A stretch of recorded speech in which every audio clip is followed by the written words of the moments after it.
మనిషిని హిందువుగా చూడొద్దు, ముస్లింగా చూడొద్దు, క్రైస్తవుడిగా చూడొద్దు, బౌద్ధుడిగా చూడొద్దు. మనిషిని మనిషిగా చూడొద్దు.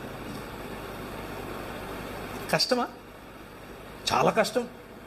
చాలా ఈజీగా, చాలా కష్టం. మతం తట్టుకోలేదు, బట్టలు చింపేసుకుంటుంది.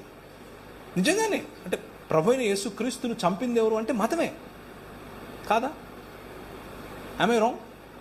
పిలాతు చేతులు కడిగేసుకుని నాకెందుకు రా బాబు, లే చంపండి అని అన్నాడు. మతం నిజమైన మనిషిని చూస్తే బట్టలు చింపేసుకుంటుంది. ప్రధాన యాజకుడు అన్నాడు, యూదుల రాజుకు క్రీస్తు. ఏమి నువ్వు అన్నది? అవును, నువ్వు అన్నట్టే.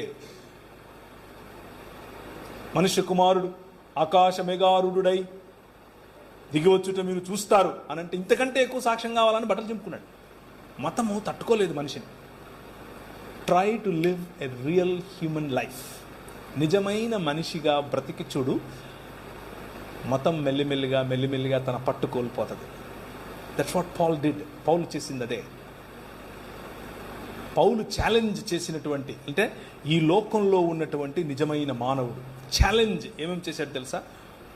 మొదటిది, రెండవ మందిరపు యూదా సమాజము యొక్క విగ్రహములను ఛాలెంజ్ చేశాడు. రెండవ మందిరం, first temple Judaism is different from second temple Judaism. Second temple జుడాయిజంలోనే ప్రభువైన యేసుక్రీస్తు కూడా వచ్చారు. నెంబర్ 2, ఫారసీకల్ లా, అంటే పరిసయ్యుల యొక్క ధర్మశాస్త్రం పట్ల ఉన్నటువంటి నిష్ఠాభావాలను ఛాలెంజ్ చేశాడు.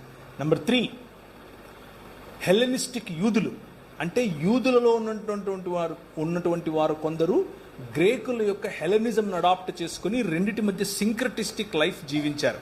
వాళ్ళ ముందు నిలబడుకొని he challenged them to come back to Christ. క్రీస్తు వైపుకి రమ్మని పిలిచాడు. 4వది, రోమా శాసకుడైనటువంటి కైసర్ అగస్తస్కు విగ్రహాలు పెట్టి ఆయన దేవుడని, ఆయన కుమారుడు ఇంకెవరో కాదు కైసర్ తిబేరియస్ అని చెప్పి ఈయన దేవుని కుమారుడు, ఆయన దేవుడు అని చెప్పుకుని తిరుగుతూ ఉన్నటువంటి ఒక మతం. ఆ మతం ఎదుట నిలబడి no, Jesus is the king అని చెప్పాడు. క్రీస్తే, Jesus Christ is the lord of all. యేసు క్రీస్తు అందరికీ ప్రభువు, అందరిలో ఇడుగుడు ఉన్నాడని చెప్పాడు. అందరిలో ఇదిగో తిబేరియస్ ఉన్నాడు, అందరిలో నువ్వు ఉన్నావు నేను అని చెప్పాడు. మతం తట్టుకోలేదు ఇలా చెప్తే. అదేంటి? మతానికి చాలా కోపం. ఎందుకు అనంటే నిజమైన మనిషి కల్పించినప్పుడు అన్ని వ్యవస్థలు మెల్లమెల్లగా నిర్వీర్యమైపోతాయి. ప్రభు అయిన యేసుక్రీస్తు ఈ లోకంలో అదే చేస్తున్నాడు.